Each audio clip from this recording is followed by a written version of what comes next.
Ah, yes, the Scarecrow. Wearing tattered clothes and clinging to a crooked stick while sowing fear in the middle of a sunflower patch. Yet, he can harm nothing at all. He's nothing but a straw man, keeping birds from seeds.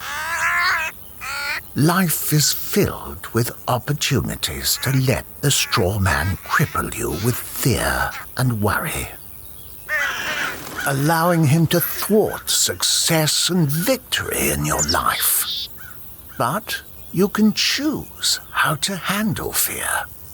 Allow it to paralyze you, or surrender your fears to God. Move forward in faith like the wise bird. He knows that a straw man is simply a tool for sowing fear as a distraction from some very delicious seeds.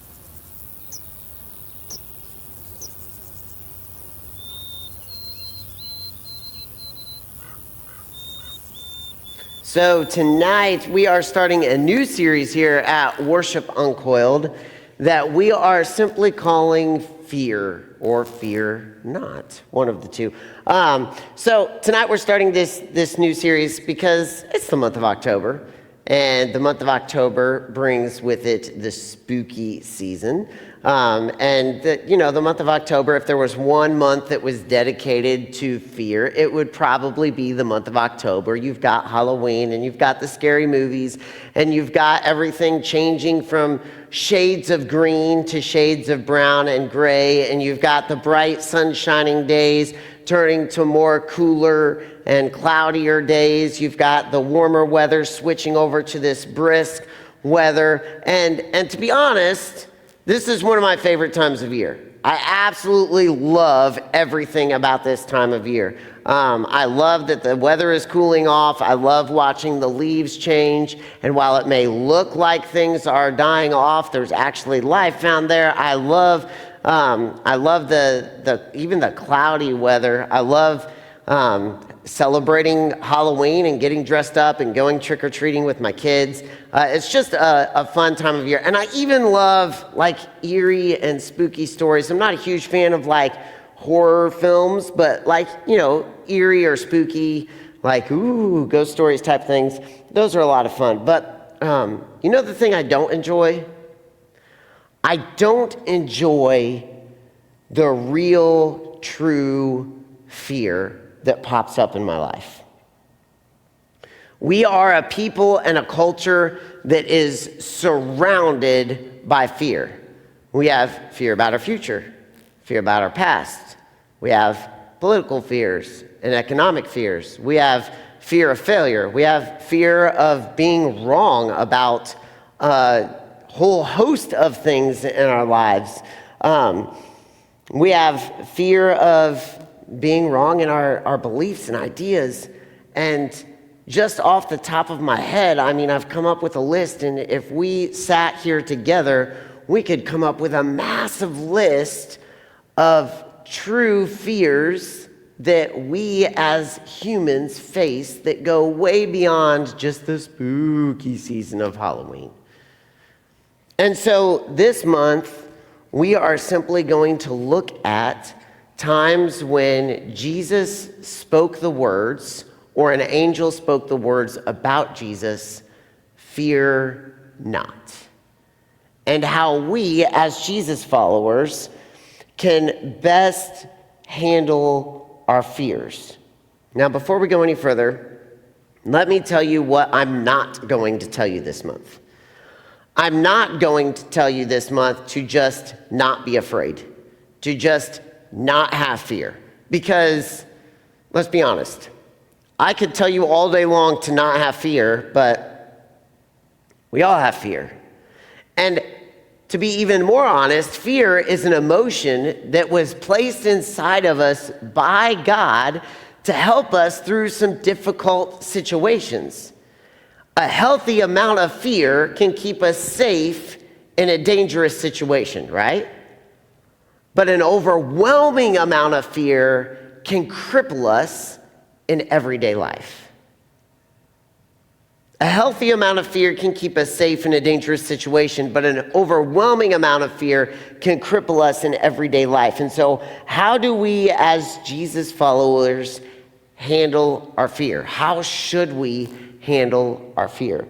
In John chapter 14, Jesus is sitting down with his disciples, and he is about to go to the cross. It's on the night before he went to the cross, and he's sitting down and he's having this meal with them. You may or may not have heard of this. It's called the Last Supper. It's where we get communion. It's where Jesus washed the disciples' feet. A lot of stuff happened at this dinner where Jesus celebrated the Passover, which was a feast that the Jews celebrate every year. And a lot of things happened at this dinner. But one of the things, and one of the important things that he decides to talk to his disciples about is fear and how they should handle fear. Because Jesus knows that in the next few days, they are going to face some pretty intense fears. In the next few days after he is arrested and taken away, they are going to be hiding in rooms, fearing for their lives, unsure of what's next, where to go, and what to do from here.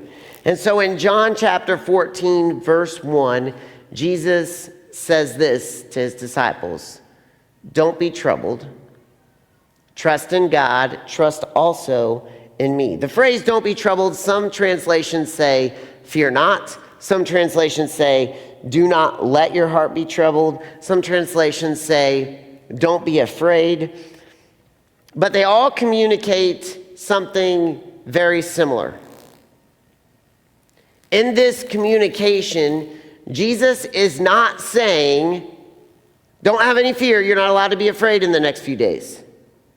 It's so much bigger than that. I like the translations. Now, this is just me personally, because I think it gets to the heart of what Jesus was really saying. I like the translations that say, don't be troubled, or don't let your hearts be troubled. I've got a weird humming going on. Do you guys hear that? Okay. Okay, all right. So I like this translation, don't be troubled or don't let your hearts be troubled. And here's why I like this. Because I think Jesus, at the heart of what he's getting at as his disciples, is he is telling them, in the next few days, you're going to face some fears.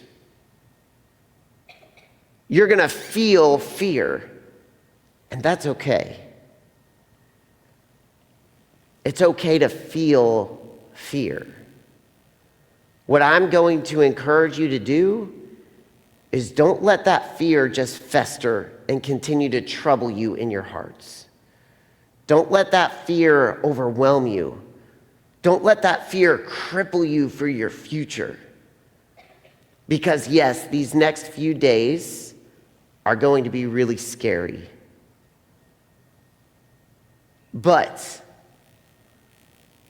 we can allow ourselves to feel fear and move through that fear without allowing ourselves to be crippled or troubled. I also think that Jesus was speaking to them about the next few days, and that's like the first thing we go to in our minds is, yeah, Jesus is telling them not to be afraid as he goes to the cross and is buried in the grave. But I also think that Jesus is recognizing in this moment, this is one of the last moments that he has with his disciples before he goes to the cross and rises from the dead. And when he finishes rising from the dead and he hangs out for a few days, like he's leaving this earth. And he recognizes that his disciples, his followers, are going to face a lifetime where they have moments where they feel that fear and they can easily become overwhelmed. And I think Jesus was saying here, listen, this is not just about the next few days. You are going to face fears throughout your entire life. And I want you to be ready to handle those fears. Have you ever been overwhelmed by fear? I think back to when I was in middle school and high school, or sometimes as an adult. I can admit that I get a little bit nervous in the dark. Anybody else feel me on that? Get a little bit nervous in the dark. So I'm one of those people that, like, at our house, if I go into a dark room or it's super dark outside and I look out the windows, I may get this like eerie feeling that I'm being watched. Anybody at your house ever feel this? All right. So my solution to that feeling has always been like, just sprint from the room that I'm in to another room in the house. Problem solved, right? So I can vividly remember, especially at my parents' house, because my parents live in this like wooded area, and in their front room it's like all windows, right? And so I can especially remember in high school and even in college, I would be hanging out in that room, and then all of a sudden I'd be like,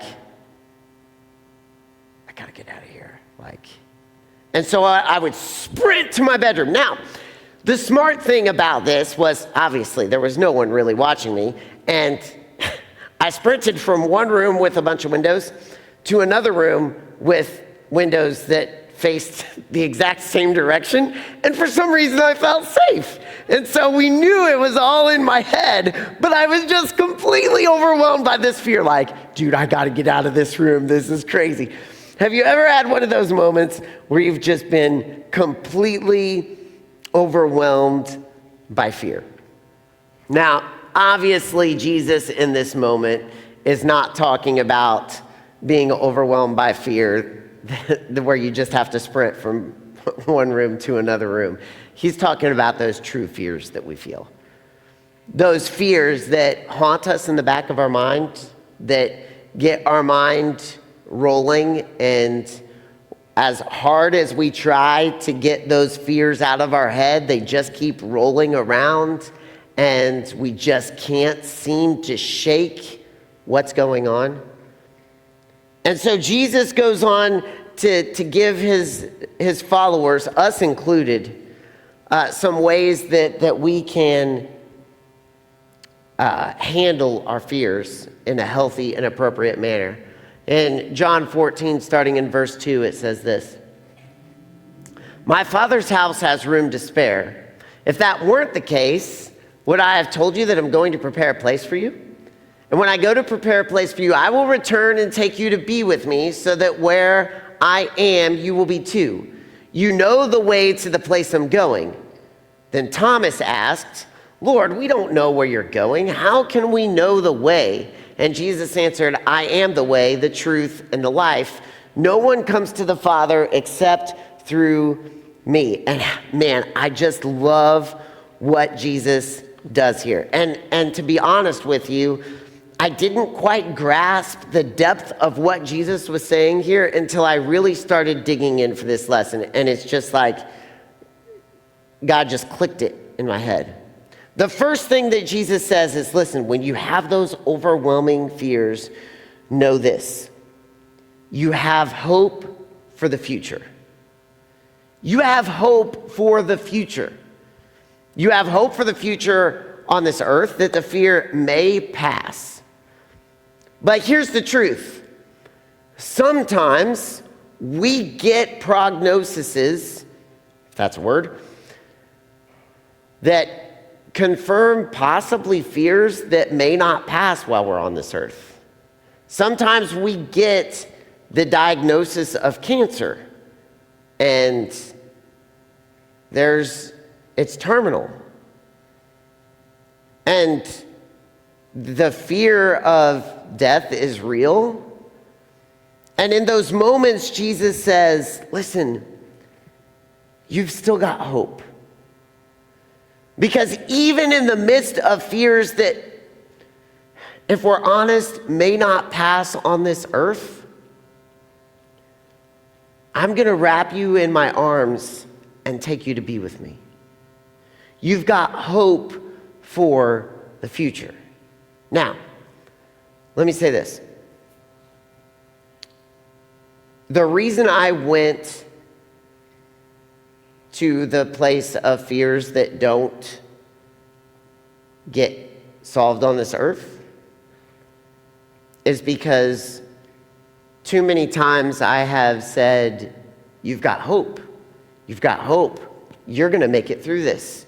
You're going to be okay. And 9 times out of 10, that's the truth. But sometimes we face situations that are overwhelming, and things don't always work out the way that we want them to. And even in those moments, we have hope. Even in those moments, we have hope. Jesus says, I am wrapping you up in my arms. And even if everything goes wrong on this earth, you're going to be with me. And I think about who he was speaking this to the disciples as they faced deaths that were difficult. And I imagine that they came back to these words of Jesus.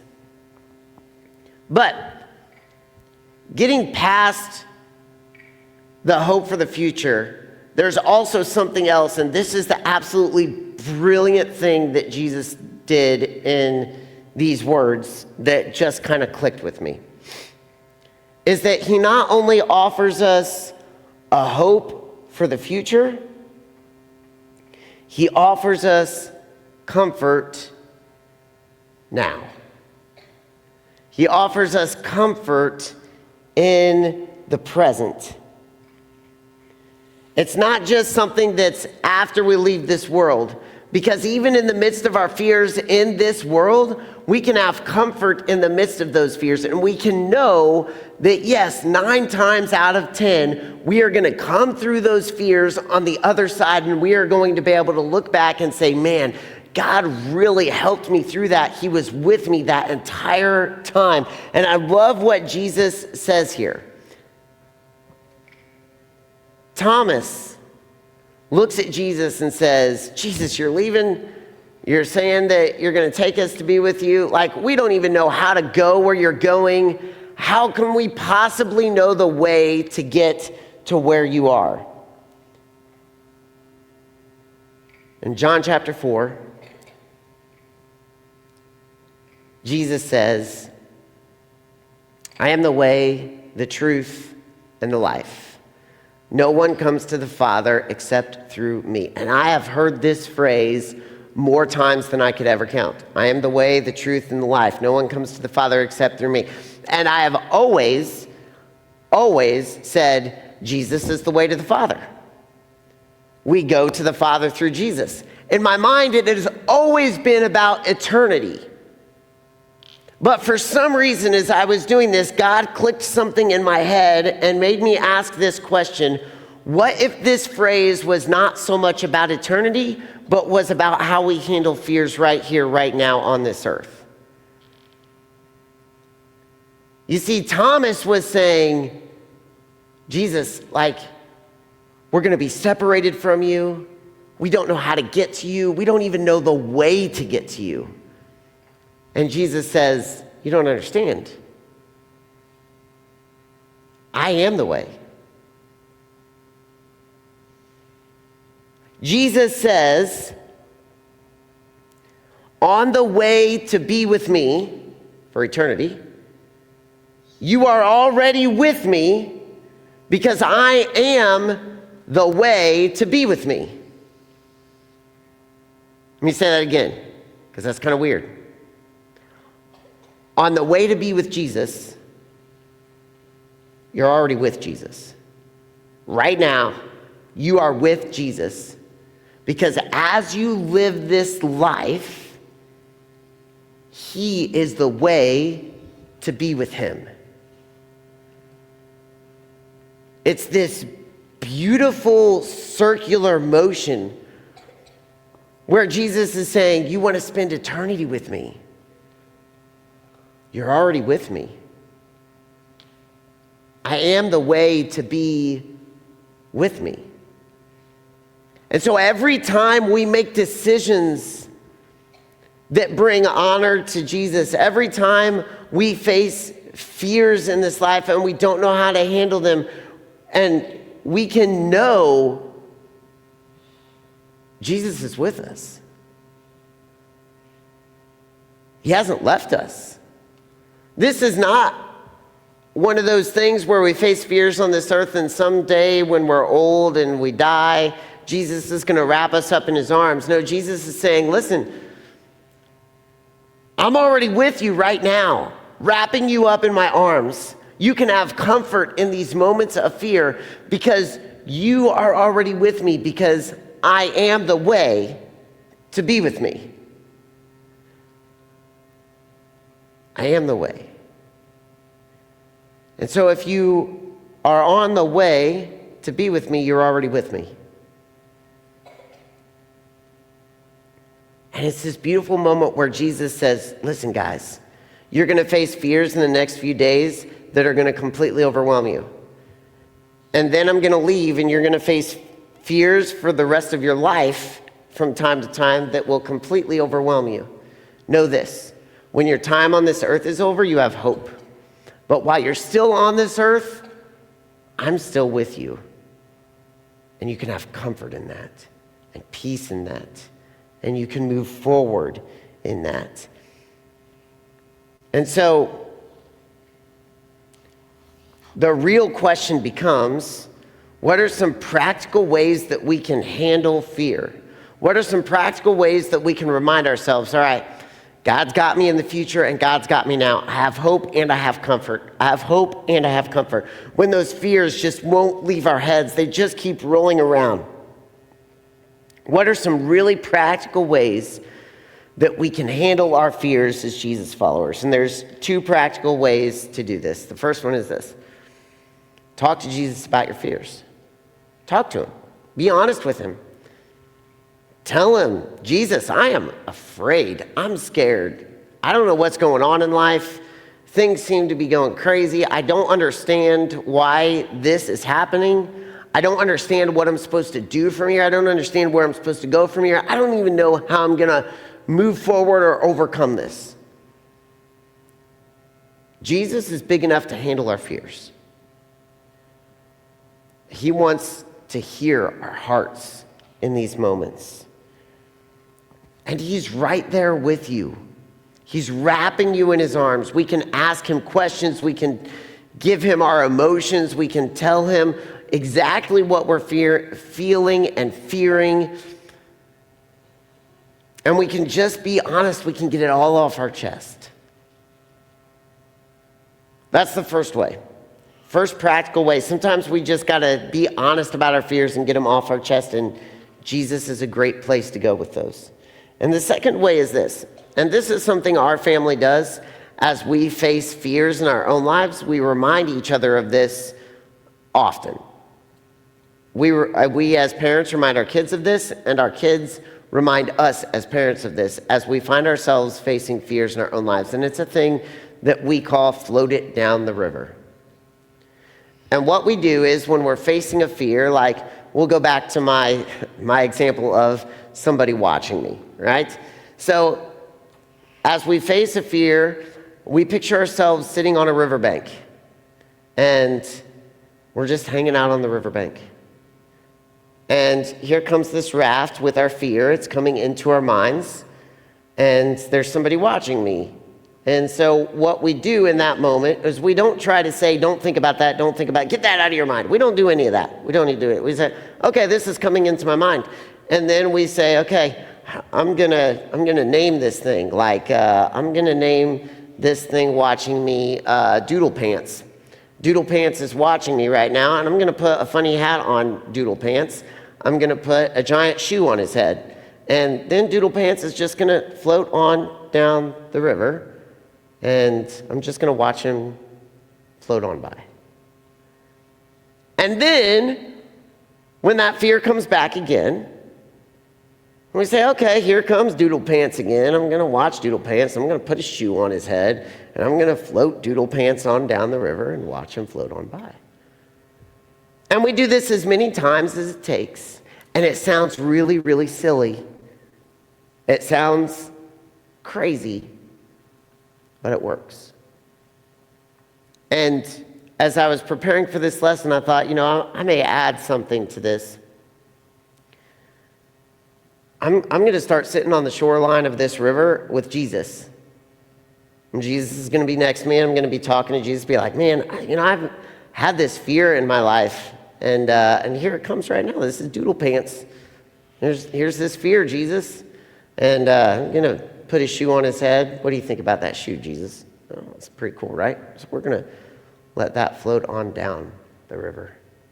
And we're going to combine these two things. We're going to tell Jesus. We're not going to fight in our own minds. We're just going to let it flow. Let it flow out of our lives. And I tell you what, this is a really powerful thing that we have learned through counseling and therapists. And this technique works really well. And I'm convinced that Jesus gives people, counselors and therapists and doctors and nurses and in any field, engineers, he gives them this knowledge so that they can help people on this earth. And this is one of the ways that we can be helped as we face our fears. And so this week I want to encourage you as you face fears. Maybe you'll face some this week. Maybe you'll face some next month or next year. I want to encourage you to remember you have hope for the future, but you have comfort in the present. Jesus is big enough to handle all your fears. And you can tell him anything, and you can let those fears float down the river of your mind. Let me pray for you. God, thank you so much for tonight and the chance to be here. God,